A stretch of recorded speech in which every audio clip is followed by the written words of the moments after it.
Well, Jasmine Sandler, thank you so much for coming to the Dear Business Coach podcast today. Thank you. How are you today? Good. I am good. Been Yeah. very busy, but all good. I just got back from my business trip in Florida, so it was very successful, and everything is fine. Welcome to Dear Business Coach, the podcast. My name's Elizabeth. Find one thing to move your business forward today with conversations, spotlights, interviews, articles, and free resources. Listen and follow and subscribe on social media. Dear Business Coach pages and groups. Dear Business Coach podcast, LinkedIn, Instagram, YouTube, and don't forget Spotify, Apple, iHeartRadio, Amazon Music, anywhere you listen to podcasts. All it takes sometimes is one little thing to move your business forward today. Okay, awesome. I actually have I started to get familiar with you, so like some media folks do, looking at your profile, wondering what's going on in your world right now, and Mhm. what's under what's underneath the title and things like that. And I actually wanted to highlight what's important to you today, as well as maybe ask you some questions that are from your resume, if you will.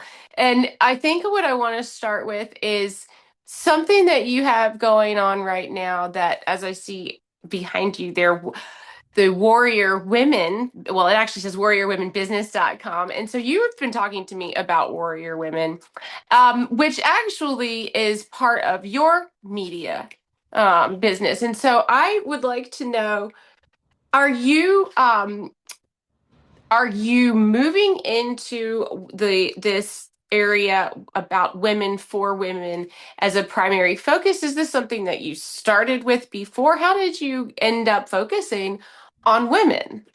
Okay, so I've been in the executive branding space for about 20 years, executive branding and personal branding.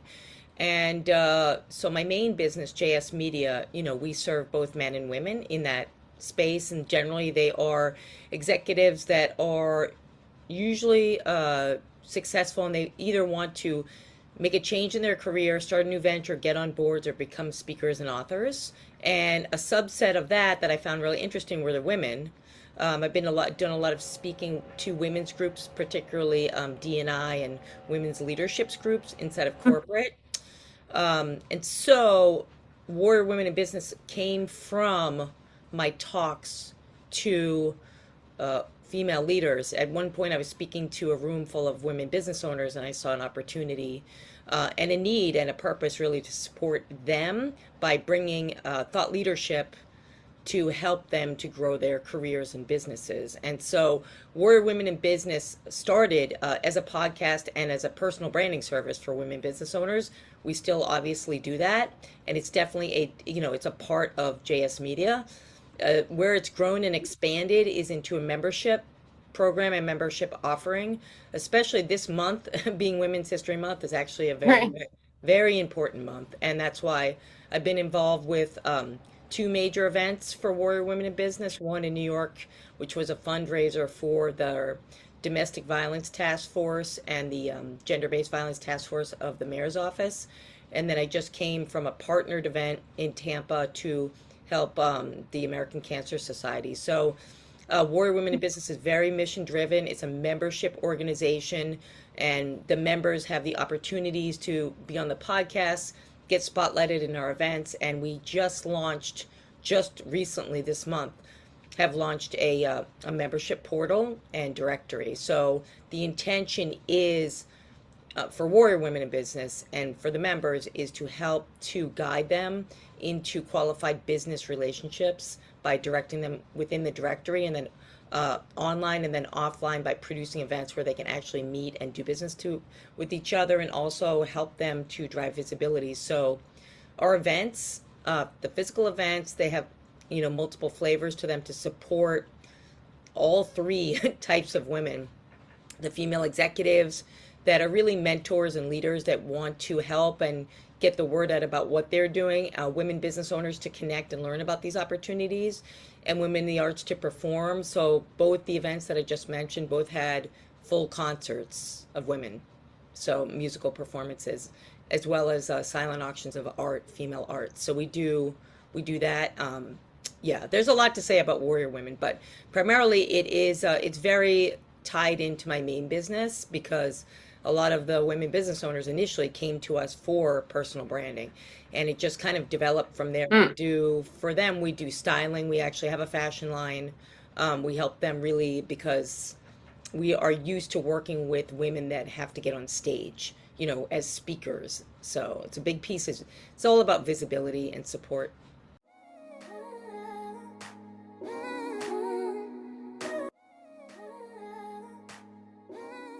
Update, update, update.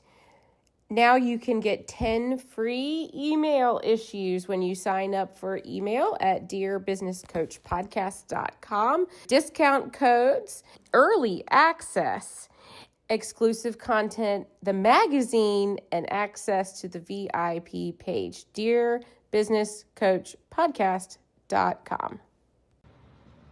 Wow. Yeah, okay, so I actually I'm so curious just right there what you said about speakers, because you said we do work with women who often have to get on stage. Yeah. And this is going to sound like a silly question. However, is that a big barrier if you feel like, oh no, I'm not ready to actually just stand in my outfit? What do I need to do to focus my attention properly, even before I start talking? Is that really important? Oh, it's hugely important. So I think Mm. that, the personal branding work starts with the messaging and framing the messaging, and most importantly is really pulling out what's real and authentic to that individual. So, some executives and some women business owners don't necessarily want to speak. A lot of them want to write. A lot of them want to just provide guidance. So, in the world of personal branding, for women business owners and executive branding, every single client is different. Every single client is definitely different. So, it's all very Mm. much about unique tastes and unique goals. So, I think that's why we're a very high touch service. It's not cookie cutter at all, because it's Mm. very much the individual. So with Warrior Women, we partner with, we have a fashion designer. We also work with other women's organizations that support women, including mental health people, therapists. There's all these different women that are supporting the needs of our individual clients. I think you're touching on something there where each person is unique, of course, and that actually, is it not hard to keep from becoming a little cookie cutter, you as a leader, right? We that's a fantastic intention, and yet once you find patterns of what helps people stand out and be successful, and there might be some patterns of a formula, if you Well, will, there's of success. absolutely right, absolutely a system and a formula that's Yeah. critical to run a business and to deliver a service that is high quality. But my point was each individual is different. So even Mm-hmm. though the formula may be similar, the output for each individual is different because every single person has a different way of speaking, Mm-hmm. language, style, all of those things, doing business. And that's what Right. makes them powerful, honestly. I agree. Well, so how do you start pairing uh folks, or folks that are coming in looking for that guidance? You want to pair them and network them with folks who are going to maybe work with their particular style or their unique message. Are there are there steps that go into that? How do you figure out how to connect people with the right mentors or with the right network?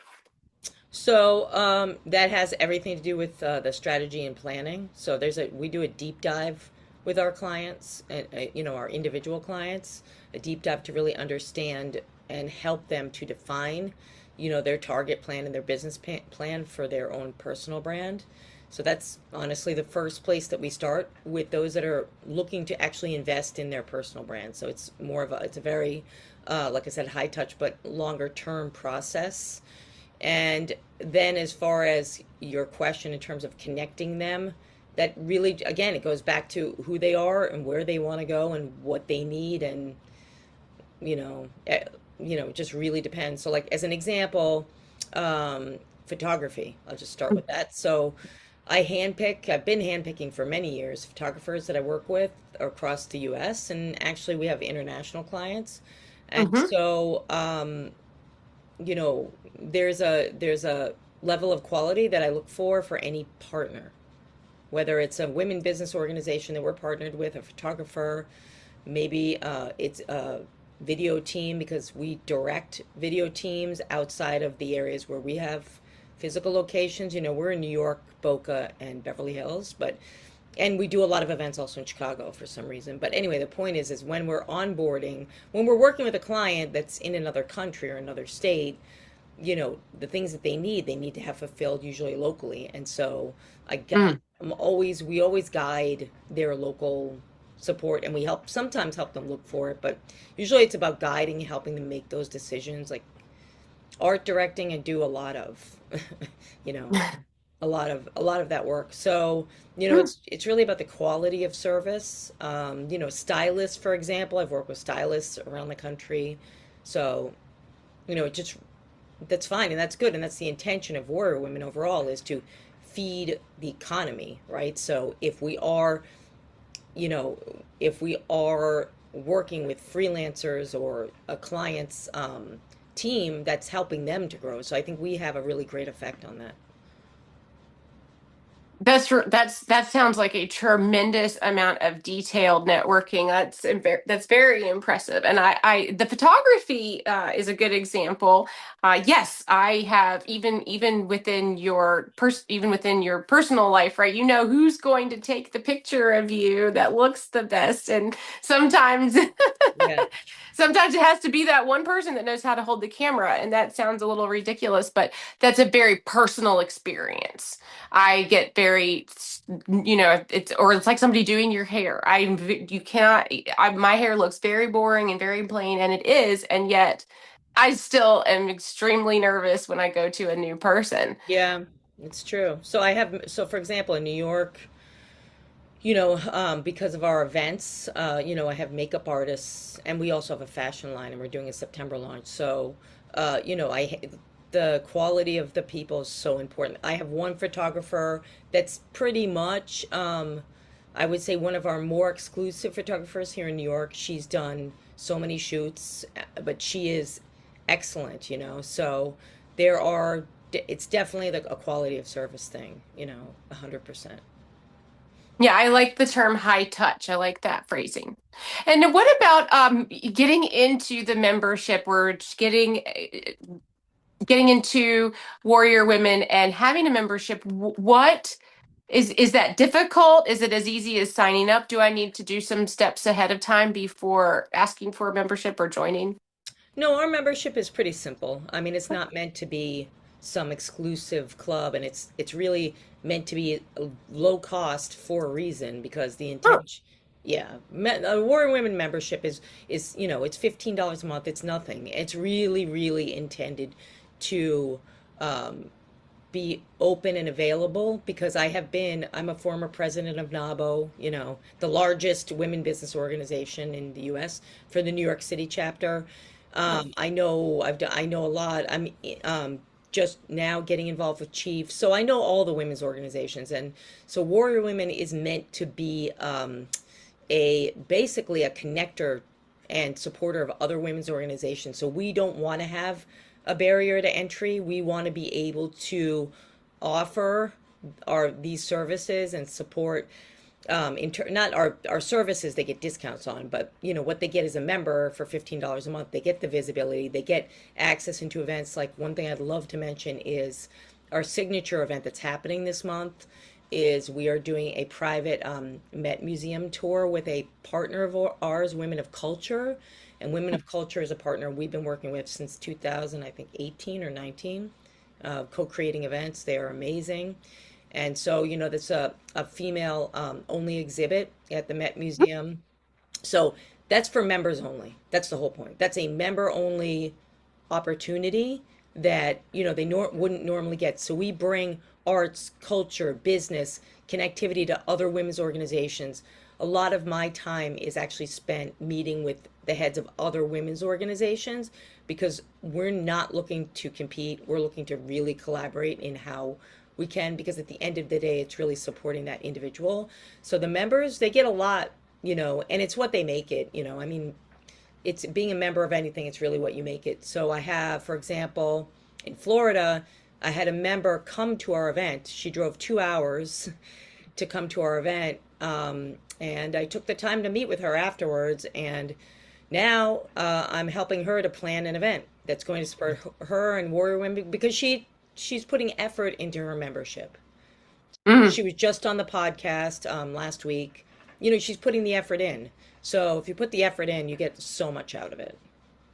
Well, that's a lot of dedication on your end, and it's also I would say it's interesting that you are making the barrier to entry so low. It's basically, as you said, it's nothing. It's $15 a month, and yet you are offering access for these high worth networking events. But it's not just that. Like you said, who hasn't been to a networking event where you thought, what are we doing here? Yeah. And so I like that. It's very it sounds like you're jet setting all over the place, meeting with executives of other women's organizations. So it's a fun picture. I picture you as a movie star just traveling around. However, what I'm getting at is I think that was an interesting share that you said the most of your time is spent meeting with the heads of organizations, of other women's organizations, and this is part of the work that you do, is bringing the value. So you are saying, well, it's not the membership is not to try to attract who can pay the most to be a part of it, and yet you are putting in your personal valuable brand, your time that could be spent on branding yourself, which it is. And however, you're bringing these resources to the folks in your membership. So that's not actually a model that I see a whole lot of, right? Usually the model is those who spend the most get the most access, or have Yeah. the invites, and that's fine. I understand that that's not what you're doing. So this is really um um it's different. I'm impressed. I'm thinking what I want to say to myself is, how do you do all that? How do Well, I you mean, do all that? well, first of all, we did start with 3 levels of membership, but we decided as a team that it makes that could provide barriers. And our mission is we really do want to drive economic development. So the only way to do that is to keep that cost low. So it's $15 for a business owner, and it's only $5 for an artist. And Oh, artists get opportunities to perform at our events and connect with oh, business. So I mean, for them, and I'm an artist, so I'm very empathetic. I'm a composer, I'm a performer. I'm very empathetic to both the female entrepreneurs and the artists. And when we started with the 3 tiers, our price point for the executives were higher because they were generally taking advantage of our personal branding programs. But if the members are getting access and they're growing their businesses, then it will give them the money to invest in their personal brand. So we have a personal branding program for the women business owners to pay the $15 a month that is basically discounted in half to what we charge our executives. So it's a reason. There's a reason that we did that. A very specific reason. And we can yeah. then show proof of concept to the members, because whether you're paying us $15 a month as a Warrior Women member, or you're paying $5,000 a month as a executive client, I've been in business a long time, and the number one, my every day is I want to show that they are getting value. Whoever it is, there's some value that they're getting. Then it's less work that we have to do because they're getting value. I had a member bring in two new members. She's like, I love it, Jasmine. I referred people. I'm like, okay, like it's good. That's what we want. We want that. We want to see that people are winning from what we're doing. Yes, I what now I am thinking, thank you for sharing that you also are a performer and a composer. And I was looking through your profile. Are you a vocalist? Yes, I am. Did you go to Juilliard? I do go to Juilliard. I You actually, do go to Juilliard. yeah, I study in their extension program. I have two. I take vocals. It's an opera Broadway class, and then I also just that's the best way to put it. And then I also do piano for composition. Wow. Mm, mm. Well, that's something that sounds also equally glamorous to me. Now, have you been doing that your whole life? No, I've been writing in terms of lyrics and but not no. I actually started only about 10 years ago. I have an album out. I've written another album for it's just natural. The writing piece, I just seem to be really good at it and musical direction. I come from like a lot of going to symphonies, so I know music. That's the best way for me to put it. But the vocal development has only been in the last 10 years. I'm really serious about it. I'm really serious about it. I love music, and I think it's for what I do and it's not even a focus. I feel like it's a purpose. My music I use to with like our charity events. I think that I use it in a way to help support things. So that's the way I look at music personally. Wow. Hmm. Well, I agree. And Yeah. yes, absolutely. Wow. So you said this is actually something that is focused for you in the last 10 years. And right, it's not a hobby. You are very Yeah. seriously pursuing it. What happened for you 10 years ago to say, this is something I need to do? Oh, well, I've kind of always wanted to play music, and I just did it. I just said this is what I want to do, and I started on a couple of instruments, and then I didn't really like them, and I said, and I don't know, I just picked up singing, and then I got in a cover band, and I did two cover bands, and I did some shows, and then I wrote my first song, and I was like, that's it. I'm a writer. Like, I just love writing. And then now I've been studying more music theory and a bass, so I can play bass and piano to write. So, it's just songwriting. I love songwriting. It's probably my favorite thing. Wow. Yeah. Well, we had this show had a an artist release interview recently. Actually, it's still in the editing room. It still Oh, the episode's not nice. out yet. But yeah, so an artist release is something that or an artist spotlight is something that we've done on this show too. And maybe I'd like to ask you about that at some time. It's really Yeah. hard not to keep talking to you and asking you about your performance work. Do you perform as well sometimes at your events or? Every time. Oh, really? Oh, good. Okay, that's Yeah, I fun. was in Florida performing. I performed in New York, and yeah, of course.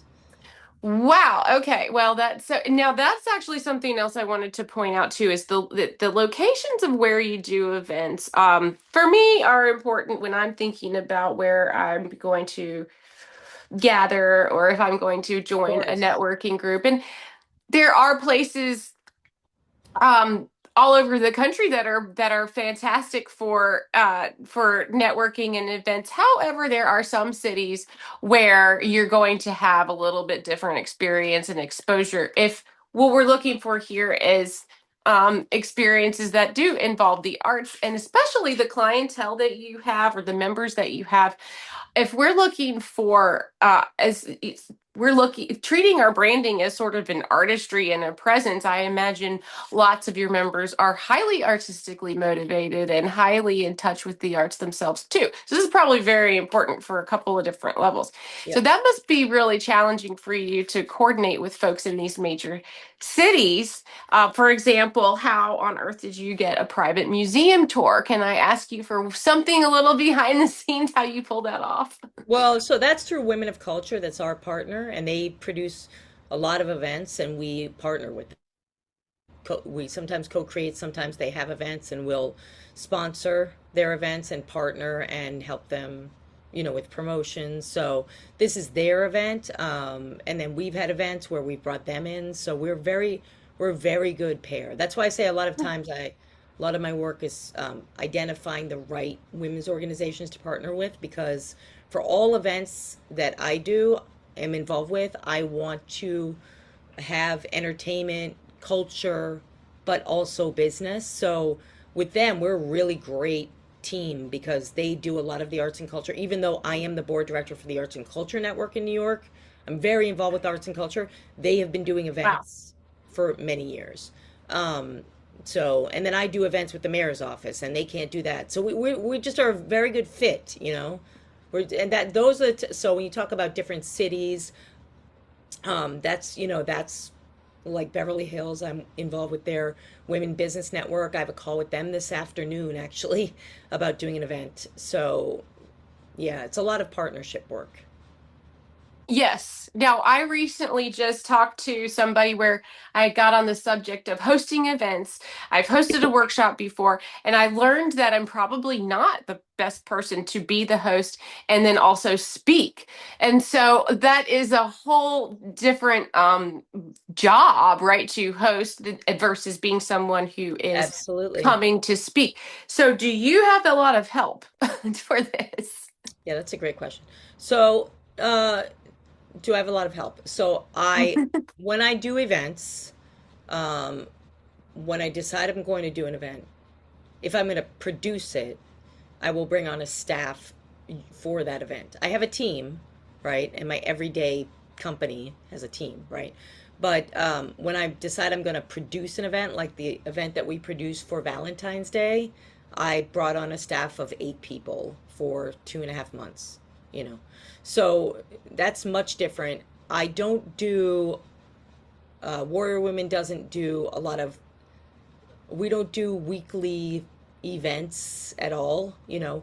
We A lot of our events are with our partner organizations where they are doing that and we're supporting them, bringing in our members, you know. I'm speaking. It's a little bit different. So we have signature events like that one in Valentine's Day. We do that event every year in New York. And then in like Beverly Hills, we'll do an event a quarter where we produce it and then we'll bring in staff. So it's a little bit different. Oh, thank you. That is a behind the scenes share. Well, it's fine. I don't want Yes. people to think I have a million people because it's fine. And we're not an events company, like, you know what I mean? Hmm. I have event partners. I actually had a meeting last night with a gentleman who we're planning to do a few events together. He runs a high-end concierge events company where he produces events like for the Cannes Film Festival. And he Wow. said, "Oh, I want to do something with Warrior Women." Okay, great. What are we doing? He's doing the heavy lifting, you know. So I'm looking for high-end exclusive events, right? So that's not what we do. So we partner with a lot of organizations. Yes. Yes. Oh my goodness. I have to make sure I know that I might have to wrap it up here for you. You have folks that you need to talk to next, and I thank you so much for coming. Actually, the URL I'd like to direct folks to is warriorwomenbusiness.com. Is that right?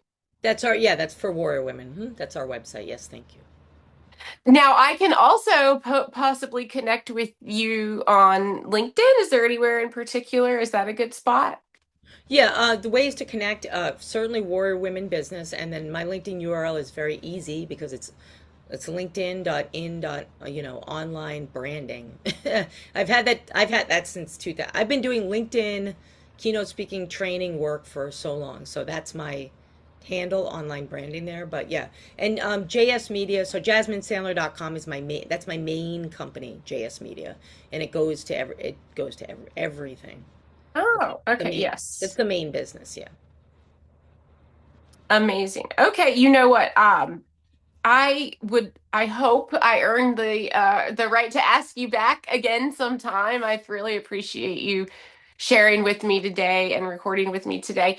So, warriorwomenbusiness.com, Jasmine Sandler, JS Media. I hope you have a fantastic weekend. Yes, thank you. No, this was great, and I'd be happy to come back on and talk about other things. All right. All right. Thank you so much. Talk to you soon. All right, have a good day. Bye. Bye bye. Have a good day.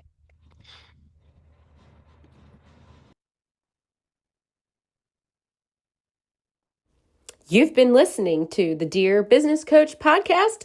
My name is Elizabeth Walker, producer and host of the Dear Business Coach podcast. Music by Stones Mayo. Social media by Meenakshi Bensal. Follow and subscribe now. Thanks so much. You are a superstar.